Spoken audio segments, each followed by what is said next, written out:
Estamos estudiando el juicio del diluvio. Y este juicio que Dios trajo fue un juicio en términos generales para toda la humanidad de aquel entonces.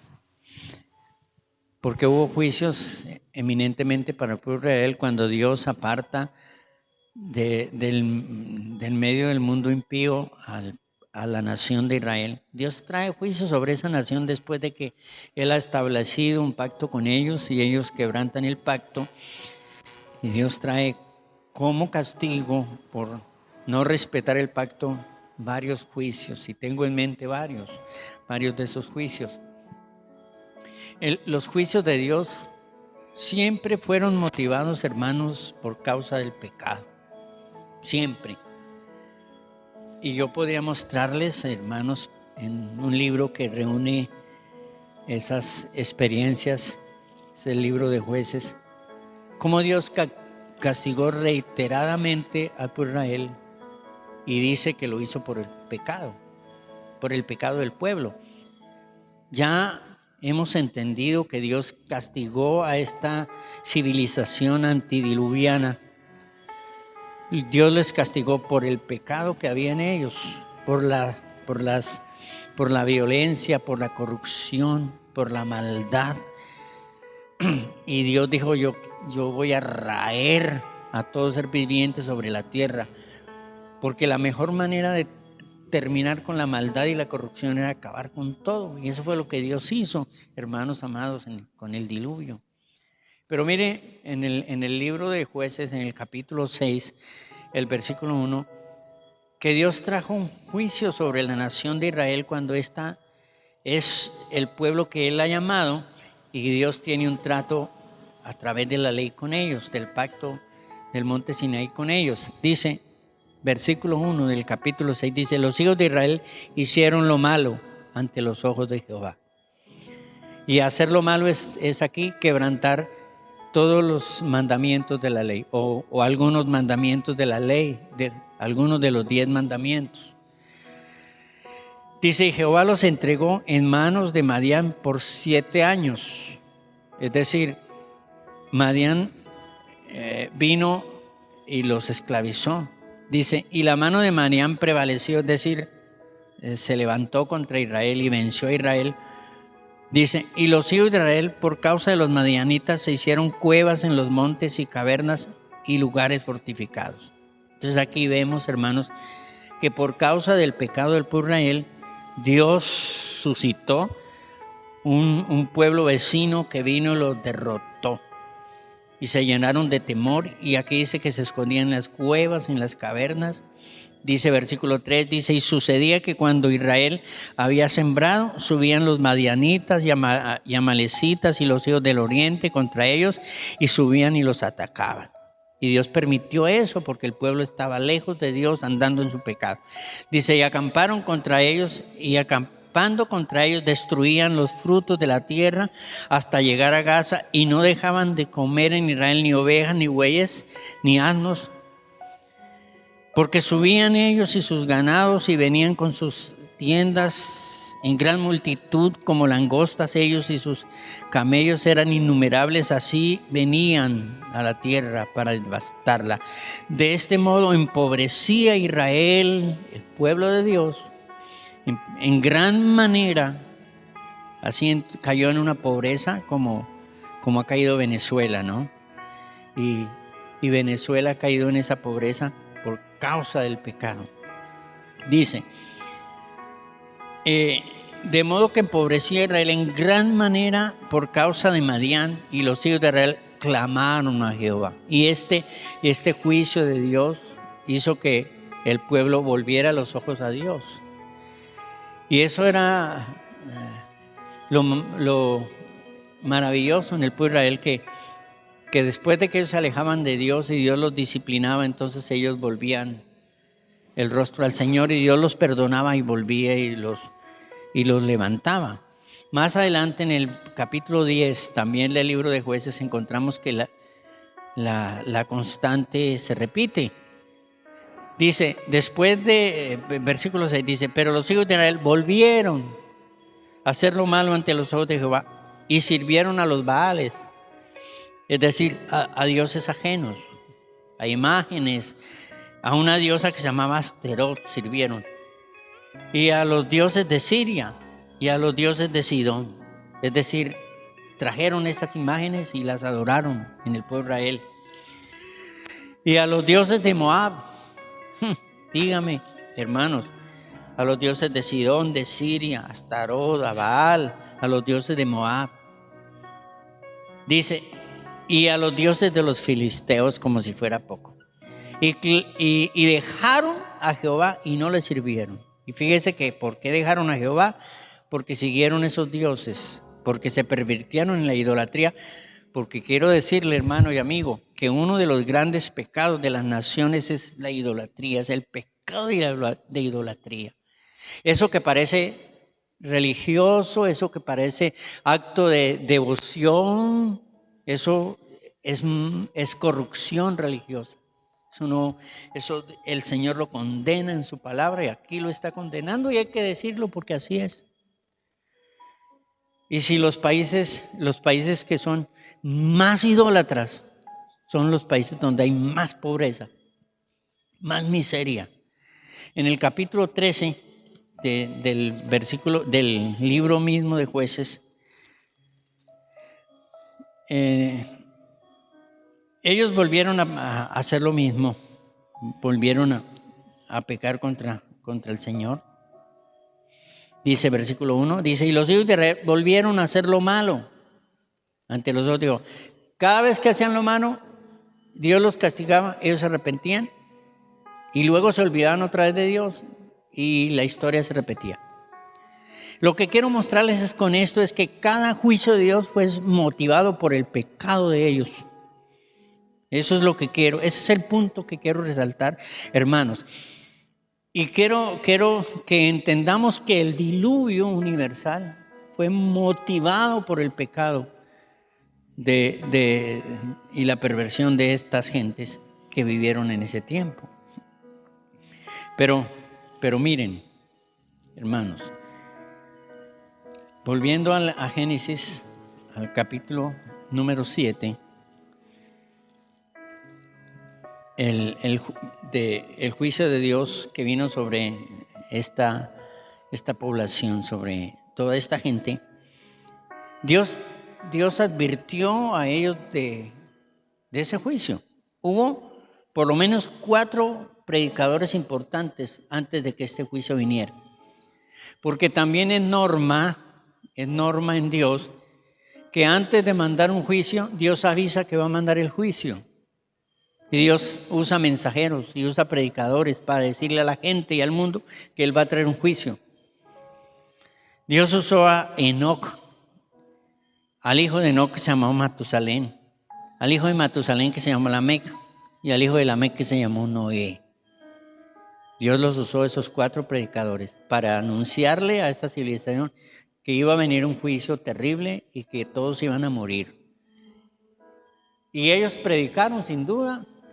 La gente no escuchó, la gente no atendió, la gente se rió, la gente los escarneció, hermanos.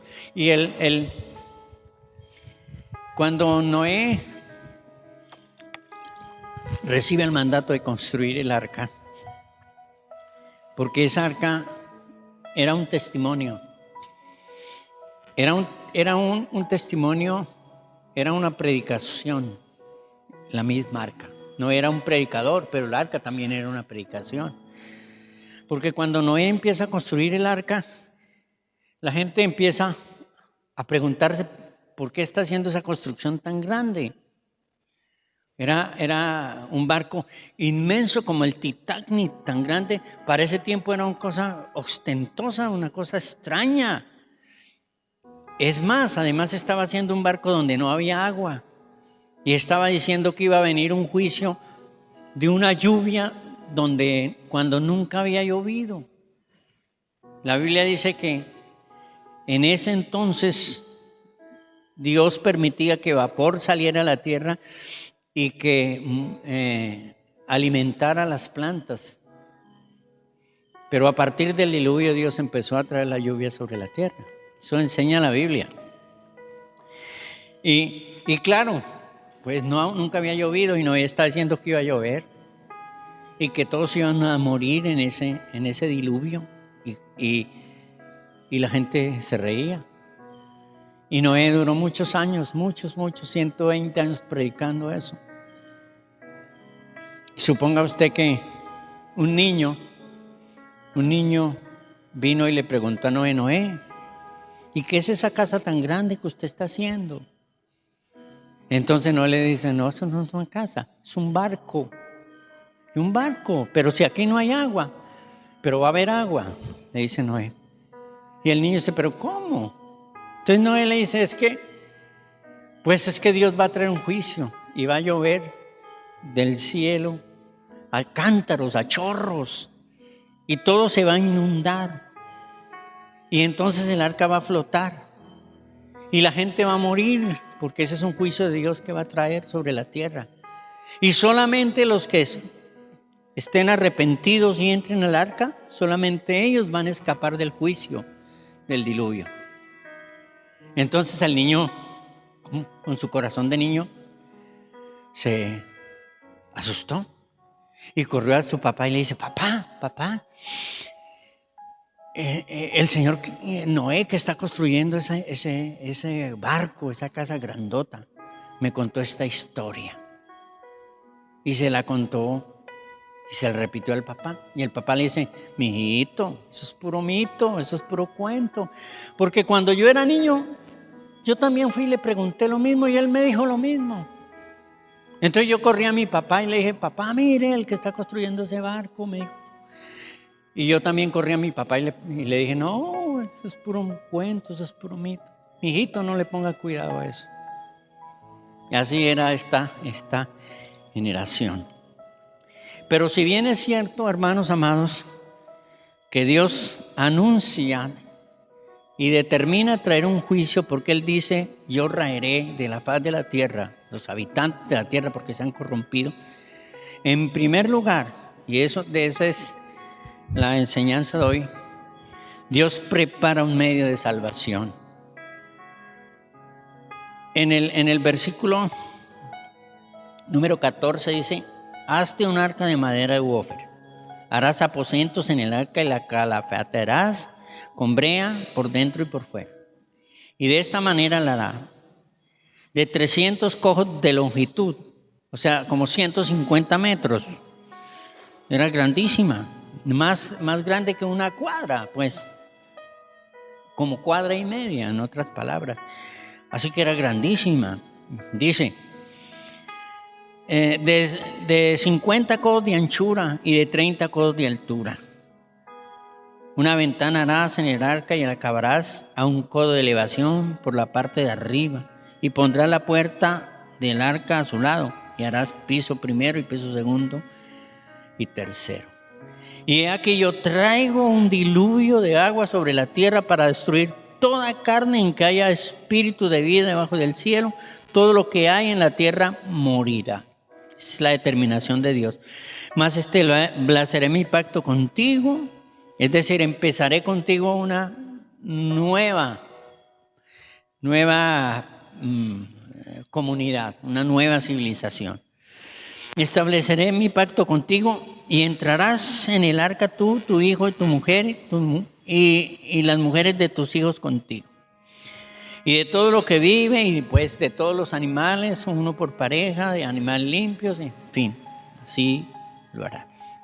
Hermanos, Dios dice, voy a traer un juicio. Dios trae predicadores que anuncian ese juicio. Pero Dios también les provee un medio de salvación. Es el arca, ese medio de salvación. Nosotros estamos predicando de un juicio. Y el libro de Apocalipsis habla de ese juicio. Ese juicio se llama la Gran Tribulación. Capítulo 6 del libro de Apocalipsis empieza a narrar los hechos catastróficos de la Gran Tribulación. Y el libro de Daniel, el capítulo 12, dice que habrá tribulación, cual nunca la ha habido ni la habrá jamás, dice. Y nosotros estamos predicando eso, y yo imagino que los pastores deben predicar eso. Estamos advirtiendo a la gente eso. Pero Dios también preparó un medio de salvación, como a esa civilización le preparó el arca. Dios también prepara para este juicio, de estos juicios que vienen, un medio de salvación para que escapen o escapemos del juicio. Y ese medio de salvación, ese Salvador se llama Jesús, se llama Jesucristo el Señor. Y fíjese usted que el arca es tipo de Jesús, es tipo de Jesús. El arca era una predicación del Jesús que había de venir. El arca que salvó a esta familia era una predicación del Jesús que iba a salvar a una familia que es su iglesia, hermano amado. Dice el Señor que en primer lugar debería salir una ventana en el tercer piso arriba. No tenía ventanas por los lados, era una construcción. Yo empecé a analizar cómo es esta arca y era una construcción extraña. Sé los arquitectos que dicen de eso, y de hecho hay unos escépticos que dicen que esta es una construcción horrible, terrible. Entonces tenía una ventana arriba, pero esa ventana simbolizaba algo. Esa ventana era la única fuente de luz, la única fuente de luz. Por esa ventana, Noé miraba al cielo, y la esposa de Noé, y los hijos de Noé, y las nueras de Noé, y la familia se comunicaba con Dios. Y ahí recibían la dirección y la guianza y la directriz de Dios. La ventana hablaba de Jesús, porque la luz habla de Jesús. Jesús dijo: yo soy la luz del mundo. El que me sigue no andará en tinieblas, sino que tendrá la luz de la vida. Amigo, usted no puede andar en las tinieblas de la idolatría, en las tinieblas de la hechicería, en las tinieblas del adulterio, en las tinieblas de la incredulidad si tiene a Jesús en su corazón. Porque Él es la luz y Él le va a mostrar a usted que lo que está haciendo son hechos de tinieblas y de pecado. Pero número 2, tenía una puerta, una sola puerta, nomás una puerta. Él le harás una puerta al costado. Y el trabajo de entrar todos esos animales hubiera sido más fácil si tuviera varias puertas para entrar todos los animales. El Señor dijo que una sola puerta. ¿Qué significa una sola puerta? ¿Sabe qué dijo Jesús? Yo soy la puerta. El que por mí entrare será salvo. En el capítulo 13 del libro de Lucas, le dijeron al Señor: Señor Jesús, ¿son muchos los que se salvan? ¿Son pocos los que se salvan? Entonces Jesús les contestó con esto, dijo: ancha es la puerta y espacioso el camino que lleva a la perdición, y muchos son los que van por ella. Estrecha es la puerta, espacioso el camino que lleva a la salvación, y pocos van por ahí. ¿Sabe quién es esa puerta? Esa puerta es Jesús. Jesús dice que Él es la puerta, no dice que es una puerta. No es una puerta, es la puerta, es decir, el único acceso de salvación, hermano. No es nadie más, no es Buda, no es Alá. La Biblia es excluyente, la Biblia es radical. Entonces, la puerta me habla de Jesús. El capítulo 10 del libro de Juan dice: yo soy la puerta de las ovejas. El que por mí entrare hallará pastos y hará descanso, dice el Señor. Número 3, el arca era hecha de madera de Ofer. La madera en la Biblia es tipo de la humanidad, como el barro es tipo de la humanidad. Fíjese que las tinajas en que echaron el agua donde Jesús multiplicó el vino, esas tinajas de barro son tipo de la humanidad de Jesús. El barro que Jesús untó en los lodos, los ojos del ciego, es tipo de la humanidad. La madera aquí es tipo de la humanidad de Jesús. Entonces, la profecía a través del arca es que Jesús iba a humanar, iba a nacer de la Virgen, iba a venir al mundo para salvarnos, hermanos amados. Esa arca es Jesús, en otras palabras. Número 4 dice: la calafatearás con brea por dentro y por fuera. La palabra calafatear en el hebreo es kiper, que significa cubrir o expiar. Y expiar significa borrar la culpa mediante un sacrificio o el pago personal del delito. Eso es expiar. Entonces el arca estaba cubierta con brea por fuera y por dentro. Y eso mantenía libre de las aguas del juicio de Dios. El juicio de Dios no tocaba el arca, ni los que estaban dentro del arca. Ellos estaban seguros en el arca, porque esa arca estaba protegida. Había sido expiada esa arca. Hermano, mire. Cuando Dios trajo el juicio sobre los egipcios, que era el último juicio, la muerte de los primogénitos, el Señor dijo al pueblo de Israel: para que no mueran los primogénitos del pueblo de Israel, para que no mueran, entonces tomen un cordero, maten ese cordero, y con un hisopo de la sangre de ese cordero unten en los dinteles de sus casas. Y cuando la peste que viene matando a los primogénitos, o el ángel que viene matando a los primogénitos, llegue a esa casa y vea que hay sangre, pasará por alto de esa casa.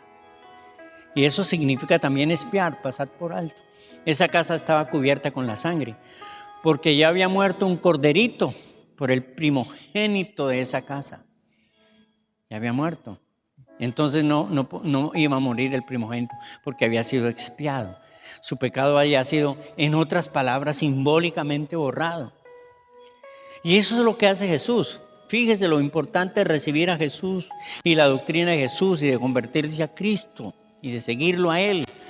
Porque cuando aceptamos el Evangelio, estamos aceptando la redención. Hermanos, estamos siendo expiados del pecado.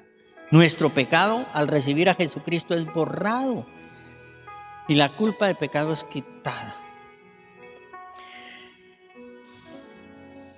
Número 5. Había una sola barca. Hubiera podido construir varias barcas. Hubiera sido más fácil con varias barcas en semejante trabajo. Pero había solo una barca, no más. Esa barca me habla del Evangelio, del mensaje del reino. No hay sino un solo mensaje del reino. No hay más. El mensaje de que Jesucristo se humanó, fue crucificado, murió y resucitó, y está sentado a la diestra del Padre. Y un día gobernará el mundo entero.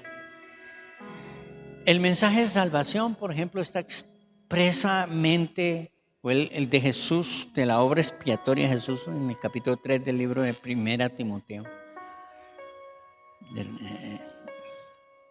Y número 6, había una sola esperanza. Y esa esperanza era una vida mejor, un mundo mejor. Este mundo no tenía arreglo. Todas estas eran manzanas podridas, no tenían solución. Había que acabar con todo y establecer a través de la familia de Noé un mundo mejor, un mundo nuevo. Eso es lo que va a pasar, hermanos. El Señor va a traer los juicios, va a acabar con todo, como lo vimos el domingo pasado. Y Dios va a establecer un reinado milenial con su iglesia, con su pueblo. Con usted, si usted se prepara y recibe a Cristo. Y si no, pues también estará descartado. Ahora, número 2. Ya les compartí de que Dios preparó un medio de salvación para ellos. Dios preparó un medio de salvación para nosotros. Pero número 2, pensemos en el momento del juicio, el momento mismo del juicio, del diluvio, en que empieza el diluvio. Versículo 1 del capítulo 7, dice, y dijo luego Jehová a Noé, entra tú y toda tu casa en el arca, porque a ti te he visto justo delante de mí en estas generaciones. Versículo 10, y sucedió que al séptimo día las aguas del diluvio vinieron sobre la tierra.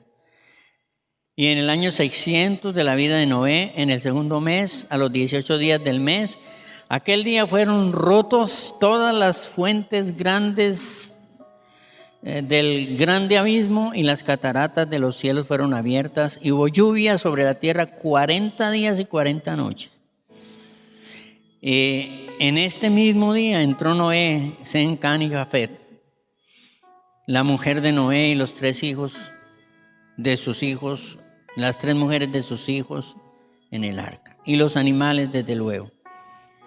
Versículo 17. Y fue el diluvio 40 días sobre la tierra y las aguas crecieron y alzaron el arca y se elevó sobre la tierra y subieron las aguas y crecieron en gran manera sobre la tierra y el arca flotaba sobre la superficie de las aguas.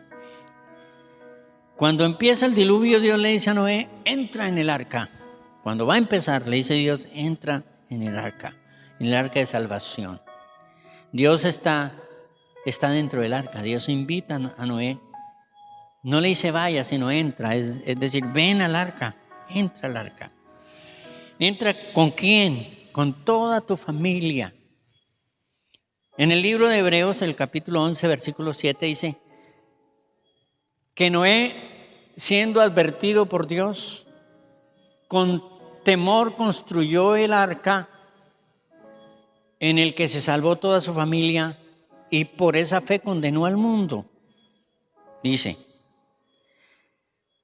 esa arca no salvó sino a su familia. Bueno, nadie más quiso creer.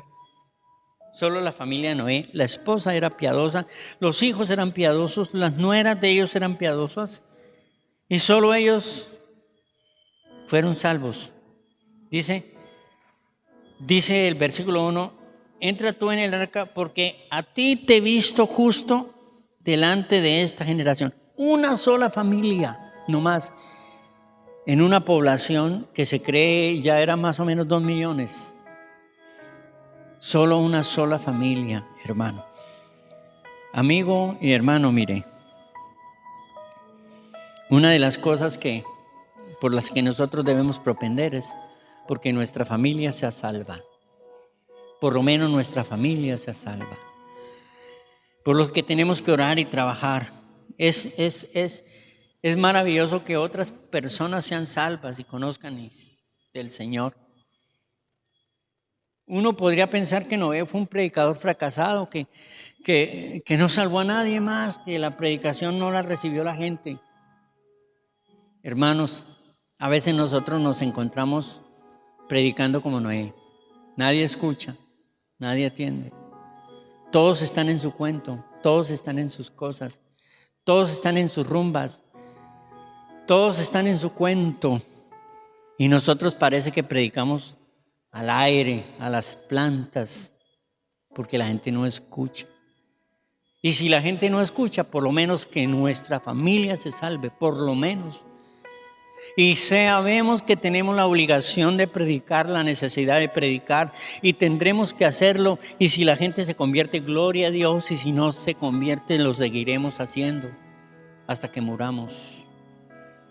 Y si la gente sigue endurecida en su corazón y no atiende el llamado, dice que por esta predicación de Noé salvó a su familia, pero condenó al mundo. Usted sí sabía que la predicación tiene dos objetivos. Salva a unos y condena a otros. ¿Por qué salva a unos? salva a los que reciben el mensaje, salva a los que abren el corazón, pero se condenan los que cierran el corazón. Y cada vez que se predica y la gente rechaza el evangelio y la gente rechaza la palabra, más se condena a la persona que no recibe, más se condena. Y un día, posiblemente el Señor le recordará cuántas veces le predicaron, cuántas veces usted escuchó el mensaje, cuántas veces recibió un tratado, cuántas veces usted rechazó. Por estos pasajes no parece que los que van a ser salvos son muchos, ¿no es cierto? Y bueno, después de que Noé entró al arca, el versículo 16 dice: y vinieron, y los que vinieron, macho y hembra de toda carne, vinieron como le había mandado Dios, y Jehová cerró la puerta. Jehová cerró la puerta. Noé no cerró la puerta. ¿Por qué él no podía cerrar la puerta? Fue Dios el que cerró la puerta. Al cerrar la puerta, Dios estaba diciendo: hasta aquí hay plazo, hasta aquí hubo plazo, hasta aquí hubo gracia, ya no hay más tiempo, la puerta se cerró. Y se puede usted imaginar cuando empieza a llover y a llover y la tierra se empieza a inundar y la gente empieza a confundir, a preguntarse: ¿pero qué es? ¿Por qué está lloviendo? ¿Por qué? Empiezan a decir: es cierto lo que Noé decía, es cierto. Y empezaron a correr al arca, a golpear en la puerta del arca, pero la puerta ya estaba cerrada, hermano y amigo, ya estaba cerrada. Y Noé no pudo abrir la puerta porque el Señor la cerró. El Señor cerró el tiempo de gracia. ¿Cuántos morirían al pie, ahogados al pie de la puerta de la barca? ¿Cuántos morirían ahí? ¿Cuántos mueren alrededor de la iglesia sin Cristo, aquí y allí sin Cristo? Están a un paso de la iglesia para entrar y mueren sin Cristo, sin salvación, sin redención, hermano amado. Hay un pasaje en la Biblia, en el Nuevo Testamento, que es un pasaje que habla de la doctrina de la iglesia en el Nuevo Testamento. Y ese pasaje nos dice que un día la puerta se cerrará para la iglesia. El pasaje nos presenta 10 vírgenes, 5 prudentes y 5 insensatas, en Mateo 25. Las insensatas esperaban que el Señor viniera, pero no estaban preparadas. Las prudentes esperaban que el Señor viniera y estaban preparadas. Y las insensatas no tenían aceite en sus lámparas, dice la Biblia, tipo del Espíritu Santo, el tipo de comunión con Dios, tipo de santidad. Tenían. Y cuando se dieron cuenta que no estaban preparadas, que no tenían aceite en sus lámparas, se fueron a buscar aceite. Mientras estaban buscando el aceite, vino el Señor y la puerta se cerró. Y vinieron esas 5 vírgenes insensatas a golpear a la puerta, dice el relato bíblico: Señor, ábrenos, ábrenos. Y el Señor dice: no, Señor, nunca les conocí, apartados de mí, hacedores de maldad. Y dice la Biblia que empezaron a llorar y a crujir los dientes de desespero y angustia porque la puerta se cerró. Un día la puerta se va a cerrar. Hoy la puerta está abierta. Quizá mañana está abierta. No sabemos cuándo. Pero el Dios mismo va a cerrar la puerta. Y cuando cierre la puerta ya no habrá más esperanza. Amigo, reciba el mensaje de salvación usted. Vuelva hacia Cristo. Deje su camino pecaminoso y vuelva hacia Cristo. Si usted ha oído el Evangelio, pues mucho mejor. Si hasta ahora lo está yendo, tema y reciba el mensaje del reino. Y no ni vocifere ni se burle, porque pues eso es lo que pasó con Noé.